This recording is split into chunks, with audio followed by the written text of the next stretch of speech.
All right, so I'm on thin ice today, the American Revolution. What the heck do I know about that? If you came for the battles and stuff, you're going to have to ask somebody else. I just have some minimal competence in this. As I mentioned a little bit last time, I have a sort of odd perspective on this because I'm an American who specializes in studying Latin America, who's looking at the American Revolution. And the point of this course is really sort of look at the history of all the Americas in comparative framework. So I will briefly here sort of talk about American exceptionalism, which is a long debate in U.S. history. In Latin America, they pay no attention to this. All right, so here we go. My memories of these courses in the past is that people would ask me questions during the lecture. You didn't have to wait till the end. I mean, I can actually remember a few sessions where I could hardly get a word in. So if you want to ask something while I'm talking, just stick your hand up or wave at me or something, okay? All right, so on the handout is sort of my schematic outline of the slides you're going to see, so you can sort of see, they're really like everything else in Western civilization, there are three pieces to this, right? So I'm going to talk about how the revolution emerges, then a little bit, not a whole lot about, okay, here's the war itself, and then at the end sort of why I am now convinced, after I was a long skeptic, that really the American Revolution is a revolution in the truest sense of the term. I was a skeptic for a very long time on this. Right? Okay, so here we go. All right, so I always love these maps. They have these nice, neat boundaries for complete fictions. But again, going back to last time, what takes place in North America, and I really mean North America here because we're talking about Canada and all sorts of the whole continent at this point, is really part of a series of larger processes of Europeans expanding out across the globe, right? So that what's going to take place here in the Americas, the Age of Revolution, is really part of a global struggle that's going on. So the French, the Spanish, the Portuguese, the Dutch, right, the British are all fighting around the globe. So strangely enough, the wars that are fought in the Americas are simply one theater of a larger global struggle for supremacy that's taking place among European who sometimes are coming across people who are much less technologically advanced and are more easily conquered, and sometimes coming across people that are more technologically advanced and stronger, and it'll be a while before they actually can take this on. Asia being a prime example of this, China. So when we look at the 13 colonies, this is one small, dare I say it, insignificant piece of global struggle that becomes incredibly significant in the 1770s. So generally what you have, the Spanish and Portuguese colonies, Brazil after about 1570, not the early, are really settlement colonies, right? Where in particular Spain, where they come in, they annihilate them, or there's very many native populations, and you settle and you start to exploit the land. So you got to find something that makes this worthwhile. Right? So the patterns we're going to see in most of the Americas is to find some sort of crops to grow or precious metals that makes it worth your while to stay. Right? So when you look at these colonies, the sort of southern ones, look a lot like Latin America and the Caribbean islands. Right? There's like this arc from, I don't know, Rio de la Plata up to the St. Lawrence Seaway, or River, right? Where you have this British, French, Spanish, Dutch, and Portuguese colonization, and most of those places look alike. It's the northern British territories that don't look like it. And again, I want to emphasize they're the exception. But if you look at Maryland and Virginia and Georgia, they look awful. Or in Barbados, you develop plantations, these very productive plantations that often have cash crops like tobacco or sugar or some kind of product, right? And often what you see is the pattern is you use either forced indigenous labor, which is what you see in places like Mexico and Peru, use African slave labor.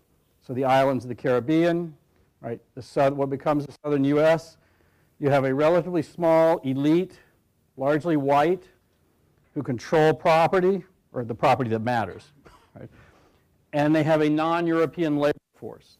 So in this case, when I get to the end of my colonial Latin American history class, the early 19th century, when I teach this in the fall, I go, you can sum up colonial Latin America as a relatively small, white elite controlling a non-European labor force that produces all the wealth, but the small white elite controls it. That could be Georgia, right? That could be South Carolina. It could be Maryland, right? And so a lot like the rest of the Americas. For all you true Yankees out there, from that sort of northeastern corridor, that's the place that doesn't look like this, right? As I always say, it's like, what can you grow in Vermont, right? It also looks like the rest of the Americas, and what you get is, over time, a relatively small group of people, largely of European descent, in this case largely British, right, who gradually begin to see themselves more and more as locals. In other words, they see themselves as different from the British or the Spanish or the Portuguese on the other side of the Atlantic. Right? What's interesting about the British colonies is they're fairly recent compared with Spain and Portugal. So they've had less time for this sense of identity to develop. And in all of these places, there's a pattern. Colonial colonization, extraction of wealth, you set up the institutions. Early 18th century, in the case of Spain and Portugal, it's in the 17th century, imperial control becomes loose. Right? In the Spanish and Portuguese colonies, because the Spain and Portugal are being attacked all over the globe by the French and the Dutch, and to a lesser extent, by the British and the Dutch, and to a lesser extent by the French. Right, so across almost the entire 18th century, most of those colonists in Mexico and Peru, they're left to their own devices, right? Because the Spanish and the Portuguese are busy fighting wars in the South China Sea and the Indian Ocean and on the coast of Africa. So what you see then is that you leave more local control to the locals. You start to get used to running things on your own, with less decisions coming from Madrid or Paris. And in the 18th century, it's like, wait, these are we reassert ourselves. This is most dramatic in the Spanish colonies after about the 1730s and the 1740s, when Spain revamps its empire and says, okay, now we're going to come back in, and we'll see this with the other Spanish colonies. We're going to reassert control. In the British colonies, what you see is Jamestown settlement is really not until the 17th century. So it's about 100 years behind, say, Mexico and Peru. So it's later. Lax imperial control is really the beginning of the 18th century.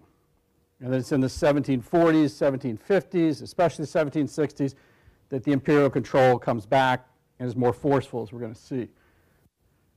There are also strong differences here. This is where which is usually highlighted in American history classes. I don't want to overdo this, but there is a strong component in the U.S., in British North America, of people who are leaving England very specifically to get away from royal authority, for reasons of religious persecution. I don't want to overdo this, right? Because not everybody coming across is going, I need freedom, right? But there is a very strong flow of people coming across who were saying, I need royal authority, I get someplace away from this, I don't like being persecuted because of my religious beliefs. And so they're coming across to the Americas specifically for this. You do not find this in Latin America. It's a stark contrast.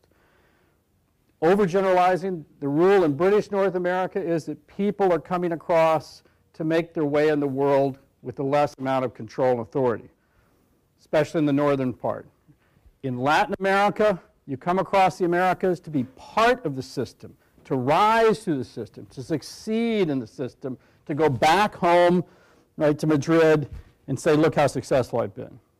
So there's almost none of this sort of, let's go to the Americas and get away from this. So the strong, authoritarian, monarchical tradition in Portugal and Spain really shapes Latin America. And this is what does make British North America, especially the northern colonies, look very different. That you have lots of people who literally are saying, I want to get away from authority. The monarchy is also weaker in England, right? Spain and Portugal's crowns are really, really powerful, right? What's the check on monarchical authority in the 17th or 18th century? Who's checking the king's authority? Parliament. And what is Parliament?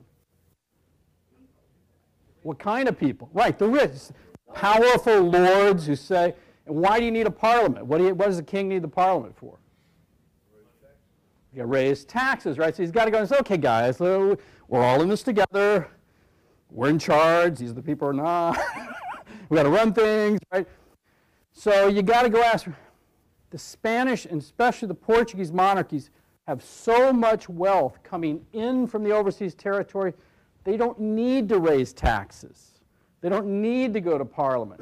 There's a period of over a century in Portugal's empire where they don't even convene Parliament, right?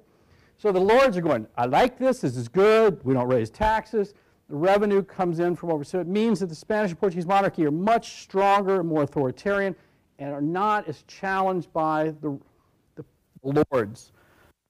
We all know in England it doesn't work like that, right?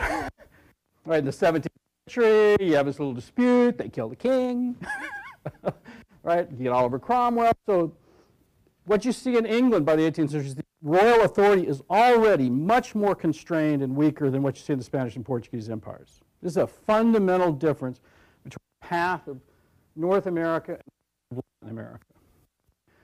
The other thing is that what becomes New England, right, these northern territories, since you can't have, I don't want to go to geographical determinism, but since you can't really develop a plantation cash crop system, you have to find something else to do with yourself, right? The Yankee tinkers and all that sort of stuff, right? So what you tend to see in the northern territories is, of the British 13 colonies, is it becomes more of a shipping center. It engages in commerce and crafts. It's no surprise that when the Industrial Revolution moves across the Atlantic, that's in New England first, right? So it is important to see, for American history, that that northern section has a different structure. Linda? The one thing about that is it leaves out all of the folks who were brought over here as indentured servants. In other words, one good way to get land in the South or to get rid of all of the people who might have been hanged for poaching on someone's property in England was ship them to... The riffraff. Yeah, the riffraff. And now there was a huge riffraff population in the South. Mm-hmm. And I don't know if riffraff came to Latin America as much, but I'm not talking about the South in general. There's a lot of that. And before slavery became slavery, the indenture of imported people was black and white. And so I think that's important for us all to remember. We don't all come from... Could you hear that? Yeah. And, which is, before, especially in the South, before slavery really takes off, there's this, and it continues for a long time, this tradition of indentured servitude, right? So often what you get is the people who are at the bottom, right? The troublemakers, the people who have debts, the people who have crimes, and they come across and they are in this indentured servitude, right? There's not much like this in Latin. Let me say one more thing. In England, they criminalized normal behavior. This was part of a change in England also. So, you know, good people who were out fishing would get, were due to be hanged. And so that was part of, you know, that was all part of who came over to Virginia. And poor people in Virginia could get more land by bringing some of those people over. In which this is also fundamentally different because you get these people who are coming across who are being persecuted in a different sort of sense, right? It's the legal system, right, for whatever reason. So to come across to the side of the Atlantic actually is an enormous opportunity, right? Whatever your condition is, because there is land out there, right? There's access. So, and again, I don't want to overdo this, but you do get this tradition, much more so in the British colonies of North America than you do in the Caribbean, and certainly in Spanish and Portuguese America. So you get this trade shipping. This is in 1776, right? The shipping merchant fleet of the 13 colonies, right? That region was one of the largest in the world, right? That's a pretty amazing thing to have that, and much of that shipping was part of this Atlantic trade, right? So that you're going in the Caribbean, you're coming to Boston, you're going to London, you're going to Africa. So there's this incredible system of trade, and it's relatively open, right? It's mainly taxed, whereas in the Spanish system, it's much more heavily controlled. But New England is involved in the triangle of the slave trade. Did you hear that? No. Yes, and part of what this becomes is, this is why, I think I mentioned this briefly last time. For those up in the England area that like to think of the South as backward slavery, well, who's financing all this, right? All these guys are implicated right there. Sometimes they're not buying and trading slaves, sometimes they are. Sometimes they're buying molasses and shipping alcohol or rum, right? So there is really a system here in which everybody in the British, let's put it, not just in the British 13 colonies, everybody virtually in the Atlantic world is somehow engaged in some portion of the slave trade. This is why when you start looking around for who to blame, it's like we're all in it. The French are in it, the Dutch, the Portuguese, the Spanish. You may not be shipping slaves, but you're shipping stuff over when they buy the slaves, right?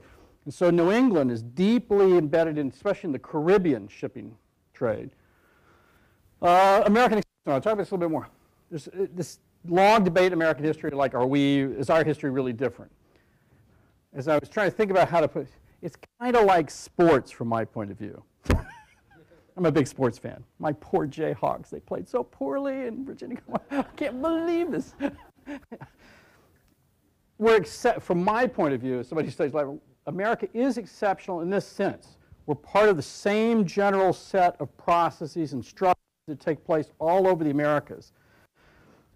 But when the end of the race, you see somebody who's at the front of the line, they have exceeded. They are extraordinary in the sense.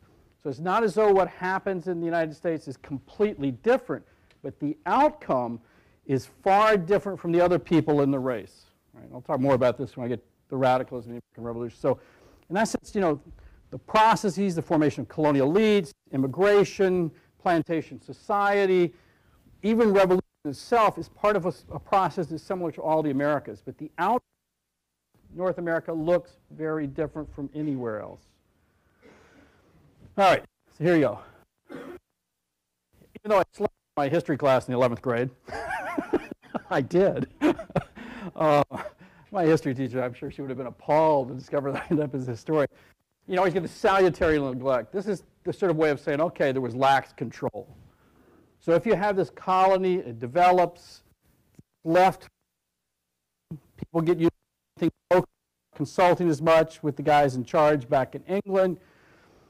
And even though this is a later gradual people who are increasingly multi-generations born on this side of the Atlantic. You have more and more people who identify locally. The guys who come from right, you speak funny, you don't eat the right foods, you're not really one of us. So it works on both sides, right? It's really strong in Spanish Americans, we're going to see. The guys who come from Madrid, from Spain, and come over to the Americas, they don't think these guys in Mexico are Spaniards at all, right? So you have these decades of lax imperial control. And then in the 1740s and 1750s, these wars emerge. And I want to emphasize again, these are part of global struggles, right? This is why when you go through the textbooks, these wars all have multiple names, right? So it depends on, okay, which vantage point are you seeing this from? So these wars that are taking place in the 1740s, especially the 7 Years' War, right? Clever named. Are really part of global struggles that are taking place between these imperial systems all over, right? So they're fighting over what's going on in India and Africa and South America and the Caribbean Basin. And so what this is a piece of that larger global struggle. From my point of view, what's important here is that it costs money to defend the empire. You need troops and you got to pay for it. And so what this raises is not only the empire becomes more interested in running things, you have to pay for it. Ultimately, what's going to happen by 1763, I always love these maps too, as if Spain had any control over all that territory up in the middle of the continent, as if Britain really somewhere was running things up in Canada. But in a general sense, the sort of eastern seaboard of North America after 1763 is under British control. The sort of western part, Louisiana and south, is in theory, under Spanish control. And in fact, at this moment, the Spanish, there'll be a period where they lose control of what is Florida, what's called East and West Florida. Florida keeps going back and forth between empires. So it's that eastern section, right? And so this is when you start to get the problem with Canada, right? Here you have this huge French-speaking Catholic population that becomes subsumed under a British colony, right? But so what you're seeing here is that eastern bloc after 1763 is in theory under British control. Okay? But what's going to happen here is you got to pay for it. And this is why, for me, this is the crux of the matter here, right? If you're going to do this, you got to come up with the money, right? We fight foreign wars that cost a lot of money. You got to pay for them. Sound familiar? So you got to somehow figure out how to do that. Raise tax. I can imagine there were people. This is the first Tea Party, right? Right. So you. Oh no, we don't like these taxes. So what you start to see is a whole series of taxes and duties imposed on the colonists. More troops coming over and being stationed. Right. So the physical presence of the empire is right there with you. Maybe they'll take your house and quarter troops, right? But this is going to cost. And so all these things you learn in America, the Sugar Act and the Stamp Act and all these things, they're starting to find ways to tax people to pay for this imperial control. And so what this raises is the fundamental issue we always see in American history, right? If you're going to tax us, should we have a voice in the taxation? All right? So that fundamental issue for the colonists, right? Again, those colonists who are largely white and have money, right, is why should we be paying to support what is an imperial system of defense, not just protecting us, and in the process not have a voice in that. Right? So no taxation without representation. Right? And I don't want to overdo this. You start to see something like an American identity in the 18th century. And conflict always is great at identity formation. Why I am not you. Right? The people who are oppressing us. And so these whole series of incidents that we get drilled into us in grade school, right, are markers of when, or sort of decision points. Which side are you on? Right? So when you start quartered here, you start to get conflict. Right? The Boston Massacre in 1770 is this moment of sharp highlighting who is on which side, who is to blame for what's going on, right? So the rabble-rousers, right? All these rabble-rousers, right, will write about them and say, the nasty English. These guys are the bad guys, right? And the Boston Tea Party, right? They're taxing this tea. You don't want to pay for the taxes on this. The tea is in the ship in the harbor. What do? It's an act of rebellion. You throw the tea into the harbor. Right? It's a moment of saying we will not stand for this. Right? So those moments that are so classic in American history are decision points. Right? And in each one of these, it could have been different. This is why I always say, what would have happened if King George had said, okay, bring a couple of them over, put them in Parliament. Right? Let them have a committee. Put them on the Appropriations Committee. Right? Think how different this would have been had they simply said, well, okay, pick 4 or 5 of you guys and bring them over and put them in Parliament. It would have been a fundamentally different path. You would have diffused the central issue, which is we have no voice in the system. But the reaction is the opposite. You can't do this. We're not going to let you get away with it. This is an act of rebellion. Crack down. Right? So it's not inevitable that the American Revolution will take place. What makes it happen is not only these acts of rebellion, reacting against this authority, but the response from authority, which is inflexible and complete. So what is, they pass, I love this, the intolerable acts. You guys, who do you think you are? This is one of the things that fascinates me about the American Revolution after studying. Here you have what in the 1760s and 70s is the most open, least restrictive, most individualistic system, political system on the planet, right? In this little island, right? And the guys on this side of the land going, too oppressive. So it's like you get the front wing of constitutionalism, anti-monarchy, classical political liberalism on this island, and then the dissidents on this side. So this is how truly radical these guys are. Thomas Paine and all these guys who are on this side of the Atlantic are going, no, it's not enough, right? We should be left alone.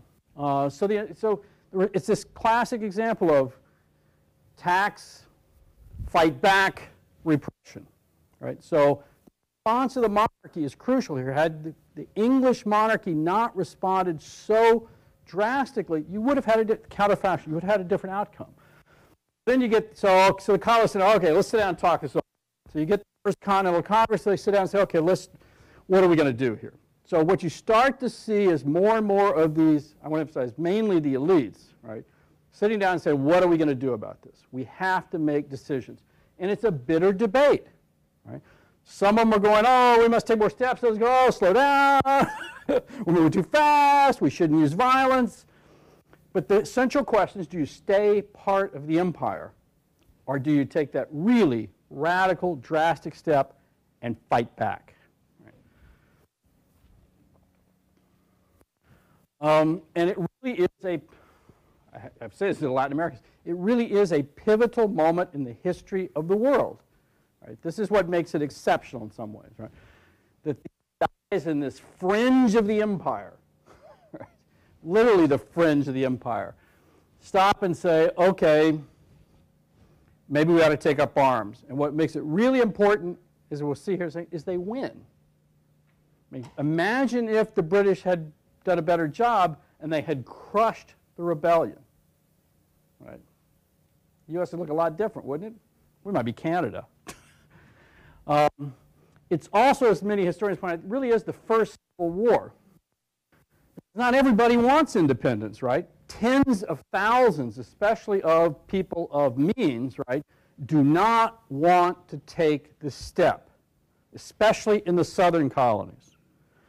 So what begins is not this sort of everybody rises up and fights against England, but an internal debate which then becomes an internal war as you have to choose sides. Right? In particular, those southern colonists are going, you know, we got all these slaves. You know, we start fighting a war here, this is going to cause all sorts of problems. We could have slave rebellions, it could destroy everything. Right? So internally within these 13 colonies, there's a bitter division and debate. I got a number on that here in a minute. Tens of thousands of these people in the end leave. Right? I forgot the date of the Haitian slave rebellion. 1791. So this is before that. But this is what's on their mind. After 1791, the Haitian revolt is going to be on all those Latin American elites' minds, right? And they're going to say, see, this is what can happen here. This is part of why I would argue the Caribbean basin of the British remains part of the British Empire, because the colonies in the north may secede and fight a rebellion. All those guys in Barbados and Jamaica are going, I don't know. Might not be a good idea. Right? So this is and part of that civil war would be, what's going to happen if you open this up to an internal conflict in which you lose control? You lose control of your slaves as well. And part of the war is going to be this sort of, okay, those slaves come and fight on our side, we'll give you freedom, right? That raises a whole new set of problems. But again, it really is, it's the first successful colonial rebellion in the Americas. This is why it does become a shining beacon, especially for those other colonies in the Americas. Here is a group of colonists who fight the most powerful empire on the globe, and they win. Right? So it is pretty amazing, especially when you put it in that comparative perspective. Yes? A question is that you had a fair minority of Germans in the middle colonies who weren't slave owners, they didn't believe in it, but as far as I know, they were neutral. They didn't want to get involved in this fight. Or you bring over German mercenaries who are paid to be there to fight. Why? In a sense, it's a lot like other parts of the Americas. You really have people from all over the place, right? It may be a British colony, right? But you have people from all over the place. The Indians, right, on the borders of this are pressed. Do you engage in the conflict, right? Doing this? Do you take the side of the British? Do you take the side of the colonists? Do you stay out of it?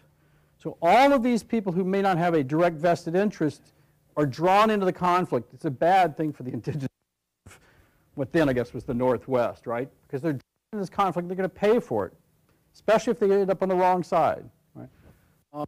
So it is a sort of polyglot, there's not really all these names, multinational, right, group of people. And Fayette. Lafayette. When I first came to Nashville, one day, first week in Nashville, I'm trying to find some store, and I'm driving around. I keep stopping and rolling down the window and saying, "Do you know where Lafayette Street is?" And they go, "Never heard of it." So finally I stop and I think, "Oh, wait a minute." And I roll down the window and say, "Do you know where Lafayette Street is?" And he goes, "Son, you're on it." Okay. But you have lots of these other people, not necessarily because, I mean, some are the spirit of military adventures, sometimes they're mercenaries, sometimes these are people who simply settled and they're forced into the conflict because they have to make a choice. There's sort of two stages. Here's your military stuff, and it's like I'm going to be very brief on this. There's this sort of first phase in the war. Again, as a Latin American, I never paid much attention to this. It's like, oh, American history and the revolution. It's pretty interesting how what you get is this sort of first phase where basically what you have to do is, oh my God, the British are coming in. Come off. We don't have much of an organization. It's like, retreat. Keep withdrawing. Hold them off. Let's get an army together. Right? So you really, in the first couple of years, it's like, oh my God, we got to get ourselves organized and not get completely wiped out. So there's like this sort of stalling thing. As we all learn, right, Patriot Day is about to come up here, right? This is a great phrase, the end of the war of words and the beginning of the war, right? So they've been arguing back and forth across the Atlantic, right? All this sort of stuff, and finally it's like this moment of truth, right? In April 1775, right, the British come in, they're going to assert themselves, they're going to seize these arms that are supposedly there, and the colonists organize themselves in what today we would call guerrilla warfare, right? Paul Revere, the whole thing. So as these troops march across the countryside from Boston to London, they start shooting. And the British describe this, how ungentlemanly of these people. They will shoot and disappear. Don't they know anything about the rules of engagement? And so you really get this sort of guerrilla, what we think of as guerrilla warfare. And it's something like 275 or so British troops and about 100 of the colonists are killed or wounded in this initial encounter. So this is the moment, right? People are now killing each other over this. You have to start choosing sides. At the battle here, it's the same sort of thing. Here are these guys, right, occupying the heights above the harbor of this most important city in the colony. You have to dislodge them. When the British charge these guys, and they don't fire until they see the whites of the eyes, right, 1,000 British troops killed or wounded. Right? So at this moment, it really becomes, this is war, right? This is not just defying authority, you are attacking royal troops, right? So really, but again, this is something I had never thought about until I started studying the American Revolution seriously to do this course a couple of years ago. It took them another 15 months to come up with the Declaration of Independence. We sort of go, oh, 4th of July. So, well, wait a minute, these guys spent an awful lot of time talking about this, thinking it over, arguing among themselves. So it's really not until 15 months later that you finally, in the Second Continental Congress, sit down and say, okay, let's agree on what we're going to do here. And we'll all sign off as traitors. Right? So putting those names on there is like, this is who we hang. Right? So it really takes a while. So after the war starts, it takes over a year to actually gather these people together, argue over this, write the Declaration of Independence, right? Come up with these Articles of Confederation, which really is the first sort of document that says, okay, we sort of see ourselves all as part of some kind of unit, right? We have to start arguing over what's that unit going to look like, right? What do we all agree on? And there really are sort of two campaigns. In the early stage, it's really fought up in the north, right? So all things of Concord and Washington crossing the Delaware. That's the sort of the early phase of the war in which the basic story is we lose, we lose, we lose, and then finally we get a few victories.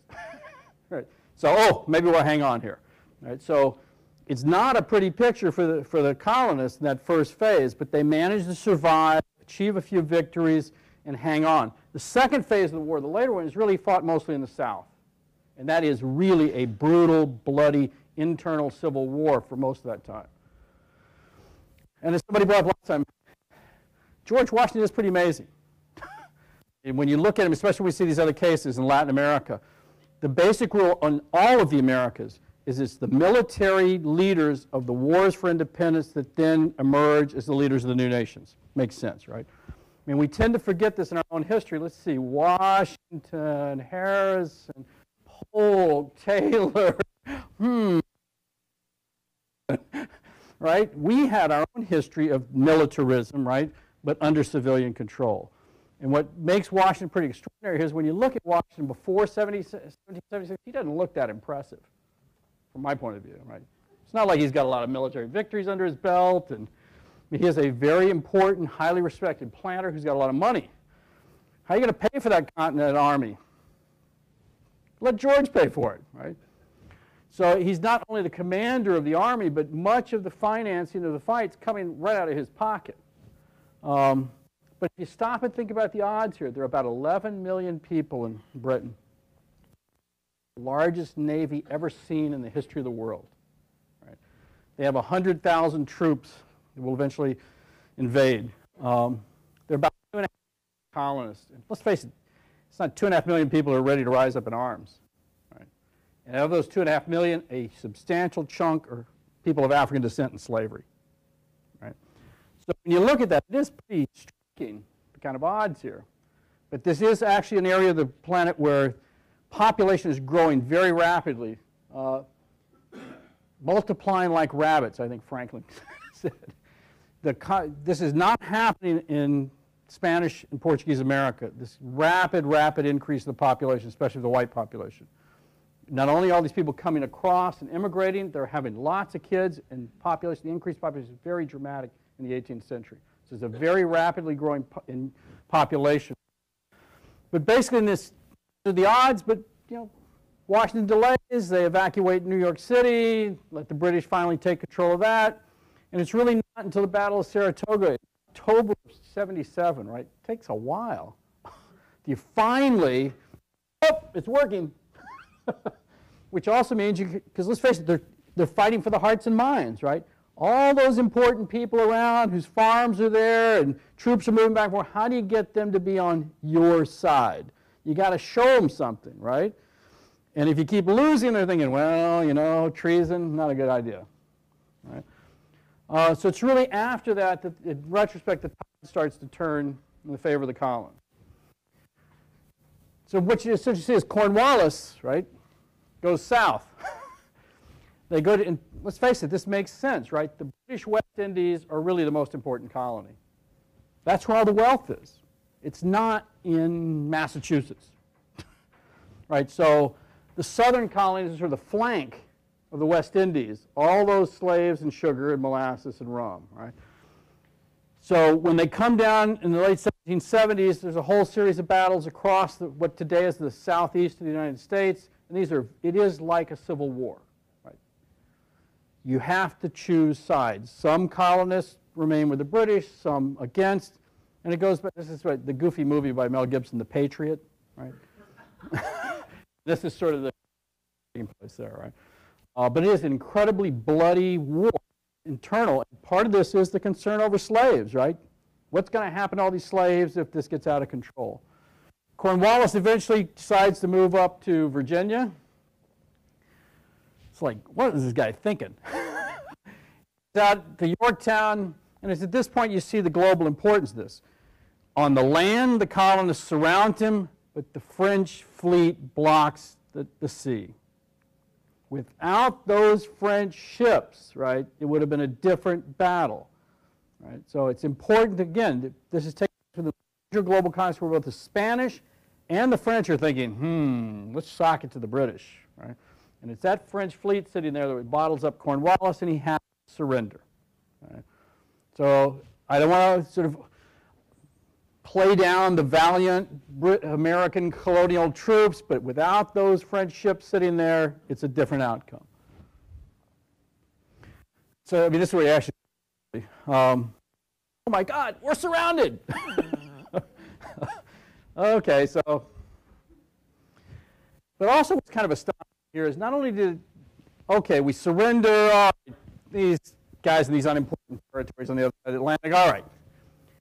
When Benjamin, John Adams, John Jay go over to Paris, first of all, they didn't consult the French at all. We're going, oh, no, we're in on this. They sit down and they negotiate this. And actually, the diplomatic victory is pretty stunning when you stop and think about it. It's like they get British recognition, which really means the imperial powers, the French and Spanish as well, that they are in control of the eastern seaboard all the way to the Mississippi River. Let's face it. In charge of this. An enormous territory, right? So the 1783, once again, redraws the map of British North America. So now all that huge, the French are back, right? So the French go, oh, Louisiana! Right? And Florida, at this point, right, will go back to the Spanish. Right? So the Spanish get things out of it, the French get, you redraw the map. So, but again, what do we have here is an imperial struggle in which the American Revolution is a very important piece. Right? It really is part of this larger imperial struggle that's going on. All right, so why is this radical? Gordon Wood. Here you go, Sam. You guys seen the good Wood? See, there's a moment in this movie where Matt Damon's in a bar in, I guess, Cambridge. And, you know, part of this is the kid who's brilliant and all these snotty Harvard kids around, and the Harvard kids trying to show him up. And Matt Damon turns around and he just quotes verbatim this whole section. He goes, Gordon Wood, the Radicals of the American Revolution. I'm thinking, how do I get into this, right? I want a movie where they go, Marshall Eakin, Collision of Cultures. He's quoting this here, which is an argument for the radicalism of the American Revolution. There's a huge debate. I was sort of brought up in the early 1970s as an undergraduate at the University of Costa Rica. Right? That's where I sort of first started learning the history of Latin America, which really meant also the history. And in that time, even within the United States, but certainly in Latin America, we went, revolution? No way! It's like wealthy planters replace imperial authorities. What's the change? Right? So the emphasis there was like, oh, well, there's no real structural change takes over. Here you just get one elite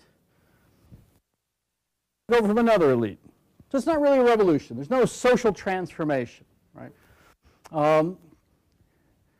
So I go down to Brazil, must have been in the 1990s, carrying Gordon Wood, reading this book.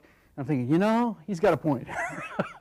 It is revolutionary because, in fact, in the larger context is what you create out of this. It takes a while, right? But over the next two generations, right, from the 1770s to the 1820s, 1830s, right, what you create is what is the most liberal, democratic, and commercially minded society in the history of the world, which is no small thing.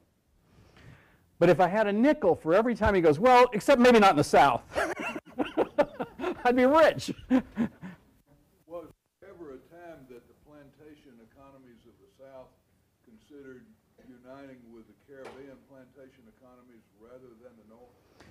I'm sure some of those loyalists in the Revolution are thinking this. And there are strong connections. Some of the most prominent families in places like South Carolina have very strong West Indian connections. Alexander Hamilton, right, is born in the West Indies, right? And there's some of those guys with French surnames, so if there's a back and forth going on. But I think after the Revolution takes place, that's out of the picture, right? It's sort of now the question is, how do we make our way as this kind of ultimately that breaks down in 1861. So what you see then is that, but there's a clear distinction. The South is more aristocratic, hierarchical, structured than the northern territory, northern colonies.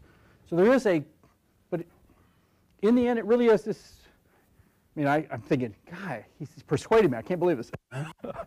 That the system, which is still very aristocratic, hierarchical, built on privilege, in the 18th century is literally dismantled. This is why if the founding fathers had been alive in the 1820s, right, they're probably spinning in their graves at that point. Oh my God, it's Jackson, right? So it's not as though it happens in 1784, right? But gradually what takes place over decades is the creation of a society which is, as you look across the planet, even compared with Great Britain, is this incredibly dynamic, commercially minded society where we are anti-privilege, right? And this is a foundational aspect of American society today, right? And this is the core of our being, right? I always say in the U.S., the sort of freedom and equality, especially freedom, what defines civic religion here, right? I don't care who you are, how much money you got, you're no better than me, right? There's this Brazilian sociologist who has this great thing where he's really more interested in Brazil, but compares it with the United States. He says, think of two phrases that both sum up Brazil. That phrase, don't you do?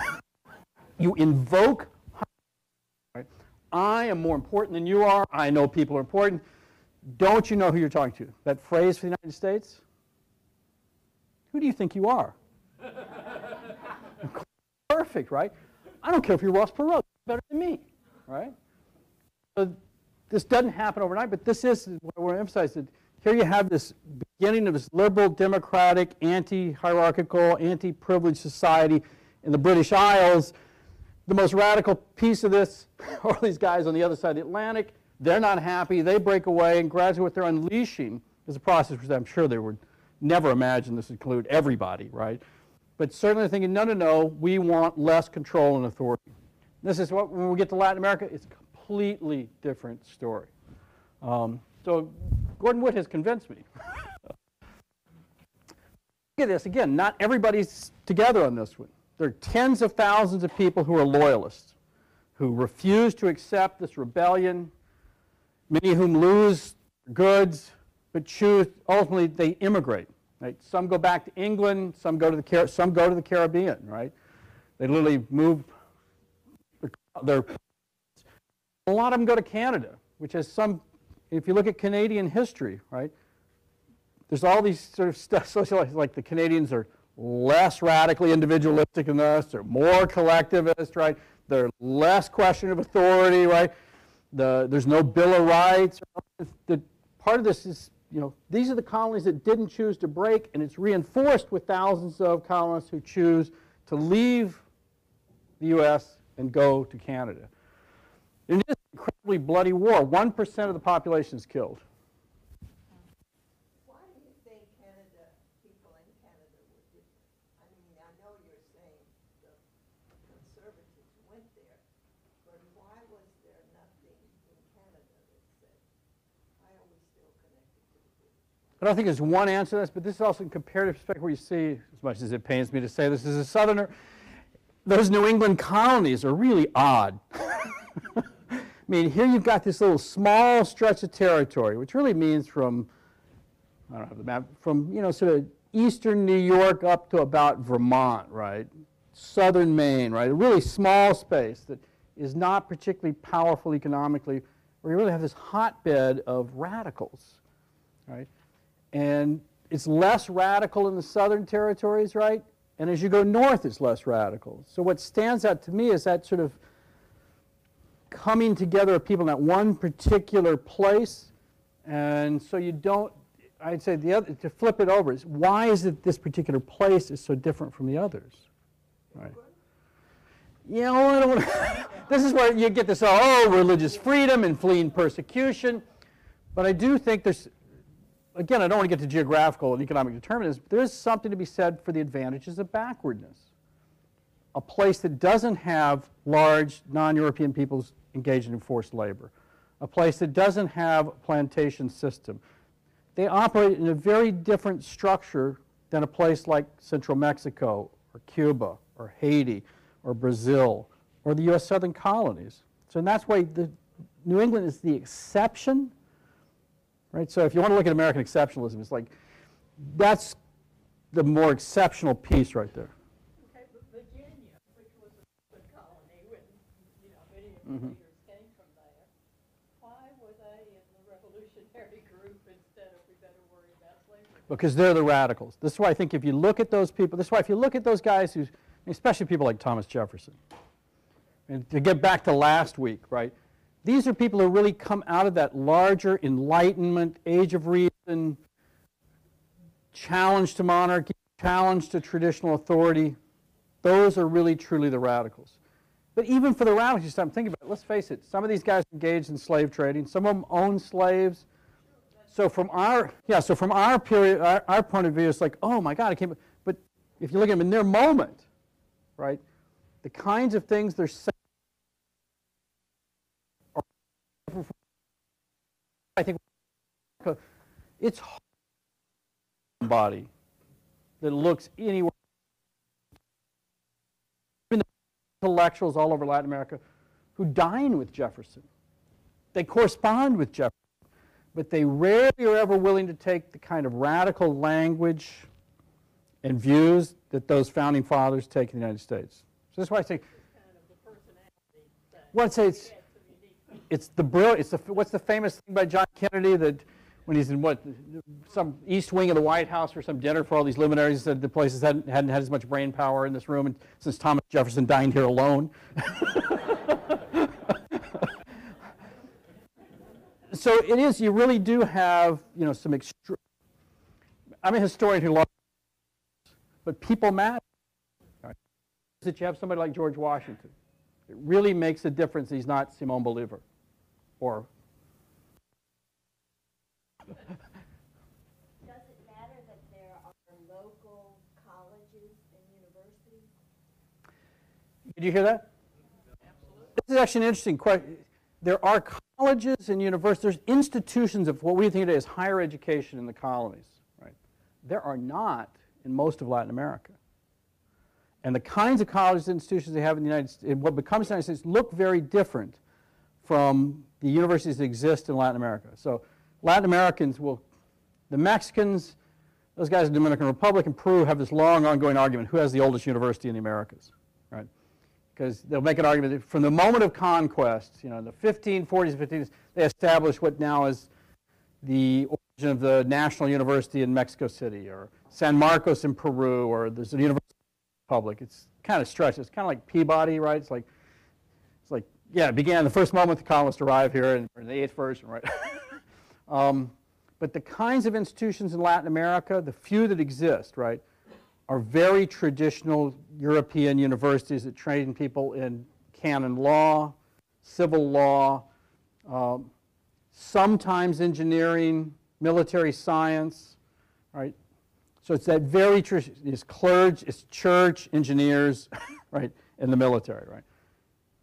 So it's not as much that kind of enlightenment, what we think of as the humanities, right? That kind, Phi Beta Kappa, that kind of tradition. So I do think it matters that you have places on this side of the Atlantic that are educating people locally. In Brazil, there is no university throughout the entire colonial period. There is no, what we think of as a modern university until the 19th. This in Brazil after independence in the 1820s is 2 law faculties, right? One in the north, one in the south, 2 medical schools, one in the north and one in the south, and 2 engineering schools, which are military academies. So there is nothing in Brazil equivalent to Harvard or William and Mary or any of those kinds of what we think of as liberal arts. So all those Brazilian kids go across the Atlantic to go back to Coimbra, to Portugal to study in what is a very traditional university, right? So it does make a difference. But I do think this is I don't have a good answer, right? Because the answer is really, why are certain places unusual? It's like why do revolutions take place in only a half a dozen places in the world and not the rest? Why do men rebel? Or nowadays we say, why do people rebel? It's a famous book, Why Men Rebel. It's like, what is it that makes, look at Libya. This is like in flux, could go either way. What would it take for a significant number of people, whatever that means, to actually say, I'm willing to risk my life here to make sure Gaddafi's gone? Or no, I think I'll stay home. We don't have a good answer to that. If we did, we would, right? We would know how to make rebellions, we would know how to stop them. And so in this case, it's sort of, why is it these guys who are as brilliant as John Adams or Thomas Jefferson, at some point they think, no, I'm willing to die for this. Hang me for this. But I'm going to, and it is, the Civil War, if you took the population of the 13 countries in the 1980s, early 70s, and take 5% of the free white males, this would be roughly the equivalent of about 2.5 million dying today in a war. And so it is a very bloody, lethal conflict. And as a lead-in to the next few weeks, as well as to commemoration of the Civil War here, or as my wife is from Northern California. She's never from the South. She gets to Nashville. We go to Franklin. She goes to the Carter House, and they have this little museum. So she goes, "What's this war between the states this woman's talking about?" I said, "Your people call it the Civil War." But even within the American Revolution, you already see the split, right, that will reemerge in the 1850s and 1860s. Very different economies, different social structure. The radicalism of the American Revolution is left as you go south, as you go north, right? And the Declaration of the Independence and the Constitution have the seeds within them of this conflict. They sort of finesse these things, right? They come up with all these things, you know, what do we do about counting the slave population? What do we do about, they actually, in the Constitution, the clause that says, as of January 1808, the transatlantic slave trade will stop, right? So they're kind of negotiating with you. This whole thing about the Electoral College and how do you construct the Senate and the House, all of this is embedded in, okay, well, who's going to have power here? What's the relationship between the central government and state authority, right? Rights, all of these things are, how do we somehow reconcile this ongoing struggle between central authority and local authority? In terms of looking at the bigger picture, when you do look at Anglo-America, especially what becomes the United States, this growing emphasis has already begun, right, from England across the Atlantic, and now takes on this more radical phase after the 1780s of stressing the individual. That you have constitutions that establish a social contract, right? That self-government is what matters, right? We should be left alone to our own devices to figure out what we want to do, right? That sort of trend will continue to magnify in British North America, especially the United States, right? Jacksonian Revolution being sort of the big phase of that in the 1820s. Latin America, once again, is stronger monarchies. There is no tradition of authority. It is much more collectivist. And when the revolutions the wars for independence take place, as we're going to see over the next few weeks, when those happen, they happen within a context that's already much more hierarchical, centralist, and authoritarian than anything. Surprise that the path of Latin America after independence looks very different from the United States. The revolutions there are not true revolutions in the sense of the American Revolution. They do not fundamentally alter the structure of civilization in those countries. It really is much more a change in political structure. The social structure remains deeply, deeply ingrained. All right, so more questions. See if I have any answers. Where do you factor in the influence of France in that? Because I felt like the Enlightenment, the age of reason was more there than in England. So I would say the individual rights were more prominent there. I would say that from my point of view, it's sort of bigger picture is that I think in Britain, what you have is a much slower, more gradual evolution towards this sort of notion of the individual and his or her relationship with authority. In France, it's much more abrupt. So this is why Latin America will look like France in a sense. That here you have the society which is deeply authoritarian, hierarchical, collectivist, and suddenly there's this dramatic war. And you go, oh, get rid of monarchy. We need a republic. Right? We need a constitution. And that's a very drastic and sudden and abrupt change, which is why if you look at France after, that's why as much as we glorify the French Revolution, well, it takes them a while.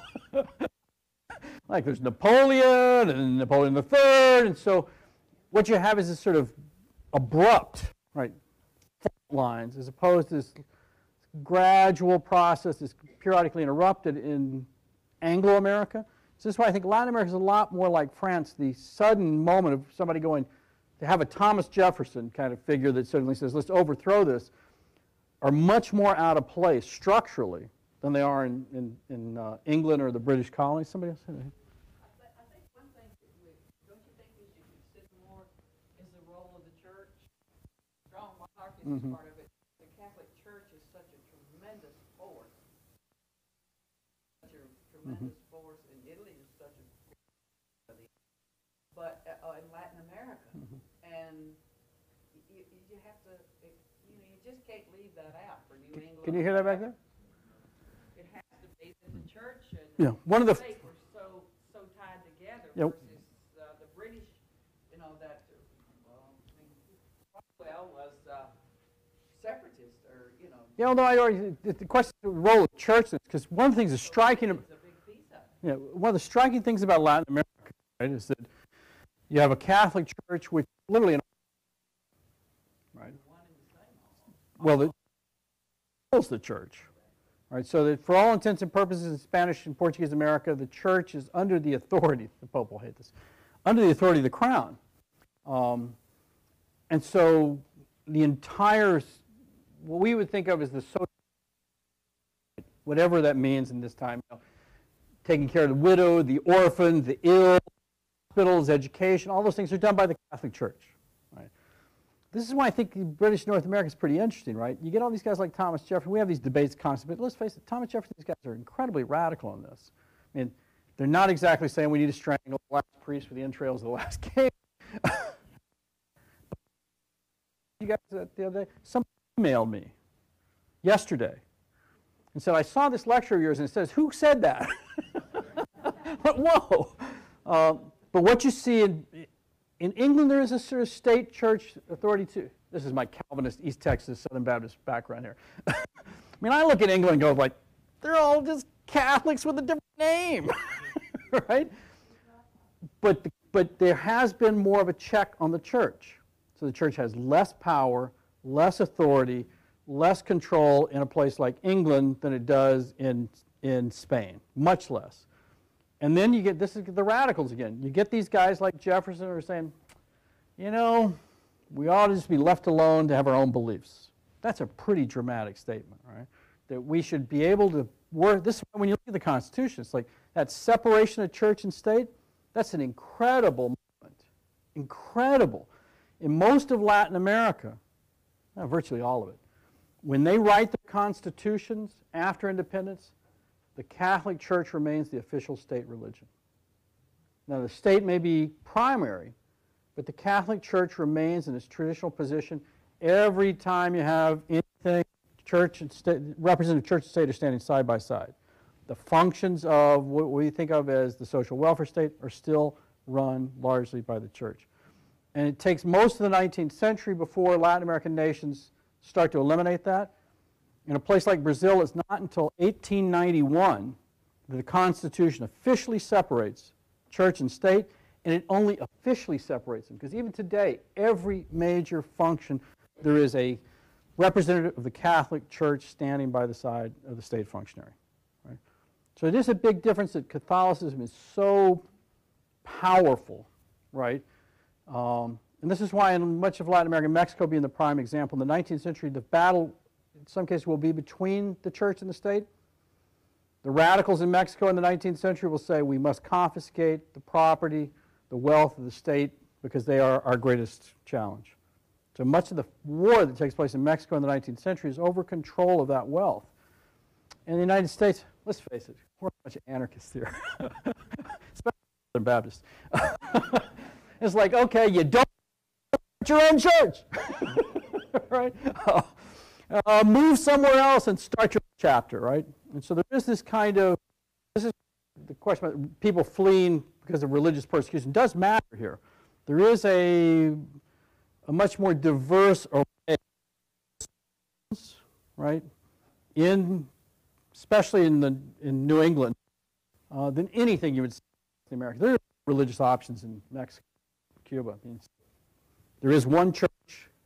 You don't believe in this church, you don't adhere to its authority, you are a heretic. And that means you're an enemy. So this is where interesting, there are a number of very powerful and important figures, we'll see one of these a little bit later, who are Catholic like Ireland, who become part the Spanish Empire and actually become major figures within the bureaucracy. So you will have, because they come from Catholic places, they are able to assimilate into the Spanish Empire because they share those same sort of. That can't happen if you were a Protestant. Another modest proposal. One of the things that was going on in the early 1700s was the emergence of technology and science. Newton and the Royal Society in England. And I think that gave the intellectuals like Jefferson, who followed them closely, the idea that there might be another way to find truth. And I think that's a real attack on both the central authority of the government and the church. Is that you can find truth through your own investigations. I think that really, Which is a really radical notion, yeah, right? it is, really This is why I do think, within a larger picture of this, and this again when you see Latin America, the impact is there in Latin America, but is not as dramatic, right? That this is why in these whole arguments we now have in our own society, usually around the Supreme Court, right? Of what does the Constitution really mean? What were they thinking, right? Is it original intent? All this sort of stuff. When you go back and look at these guys, they were incredibly radical for their time. And what makes them really radical with this larger Enlightenment context is they're starting to say, well, look, the way you decided this to pass is you went to certain texts, right? Certain authorities. And this gave you the answers. We interpret this. They go, no. We can stop and think about this. We can test it. This is why the influence of science and the scientific worldview becomes so important. Because ultimately what this leads to is, well, it's empirical authority, right?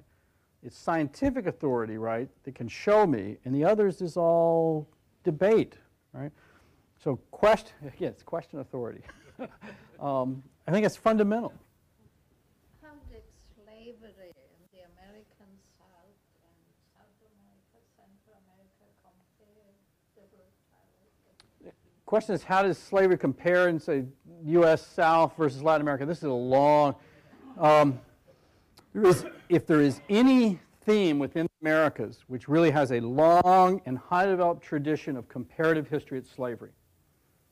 Incredibly highly developed tradition of comparative studies. Here's a short version. In the 1940s, this very influential historian Frank Tannenbaum wrote this really short little book called Slave and Citizen in the Americas. Where he basically said, you know, the basic difference here is legal and religious. In Spanish and Portuguese territories, slaves actually had personhood. They had legal protections. And in British America, they don't. That's why people treat their slaves better, or at least slaves had better opportunities and conditions in Spanish America, because there was some sort of protection. Then you get this couple of generations of people going, oh, well, let's take a look at this, and sort of say, no, if you look at the material conditions of existence, law doesn't matter. Religion doesn't matter. It's really how you treat your slaves. And the sort of epitome of this in the 70s, Robert Fogel, who eventually wins the Nobel Prize in economics, Stanley Ingram wrote a densely quantitative book. It's 2 volumes. It was on the bestseller list. I can't believe anybody read this. It's like, put it on my coffee table, show I got. It's 2 volumes. The second volume is just statistic, you know, how their methods, right? But they're trying to quantify what is going on in American slavery. How are these people being treated? This whole move towards, let's look at the material conditions. And they go, well, you know, they're treated really badly. My point of view is slavery is bad no matter where you are. But it is true. My own colleague Jane Landers, who sort of brought this back, said, you know, Tannenbaum's got a point. Right? As bad as slavery was in Latin America, there was the possibility and often the reality that you could seek certain protections. You could actually go to court. You could actually win sometimes. The deck is instantly stacked against you, but the fact is that option exists.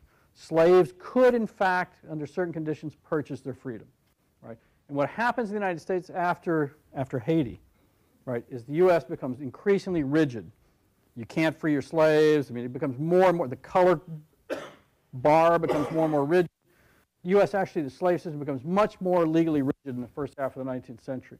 So in that sense, Latin America does have a different, it's largely because of the Catholic Church. There is the possibility of recognizing the personhood in a religious and legal sense in Latin America that does not exist in North America and certainly disappears by the 1810s.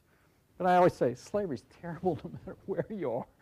It's an abysmal condition, and the vast majority of slaves are working in conditions that are horrific. I will say this.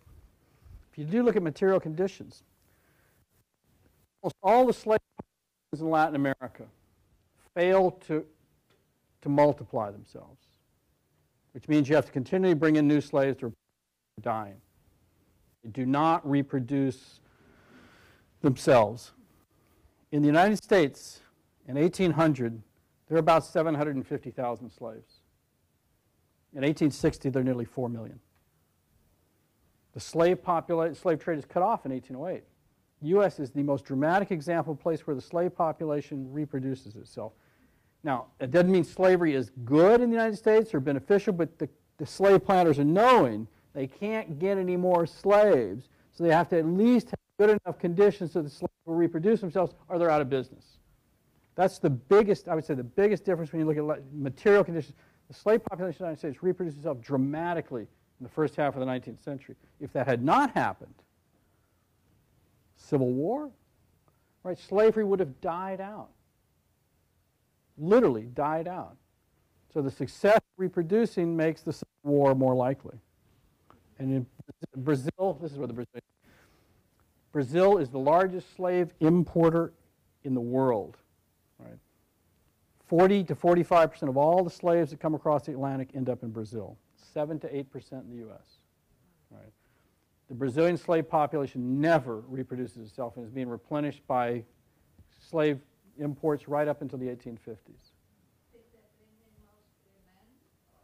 Over male and above the age of 12. All right, I don't want to finish on that depressing note. One more last question. I want to point out that in America, by 1850, slaves were very valuable. They were more valuable than horses. My own family, as wills, we got fine horses, and they weren't worth a fraction of a healthy male slave. Which is why there's a very strong argument that slavery was not an outmoded and dying institution in 1850, that in fact it was completely viable and capitalistic. There's a huge argument over this in American history, right? But the British and people who were more advanced and progressive at the time are completely convinced that slavery is an outmoded form of labor. It's anti-capitalist, and they're going to do something to stop that, which is why the British are all over the place saying, don't do this. They are completely convinced that it's an outmoded and unprofitable form of labor, despite the fact that the plantations were doing perfectly well when they ended them. All right, so next time we'll move on to Haiti. Thanks.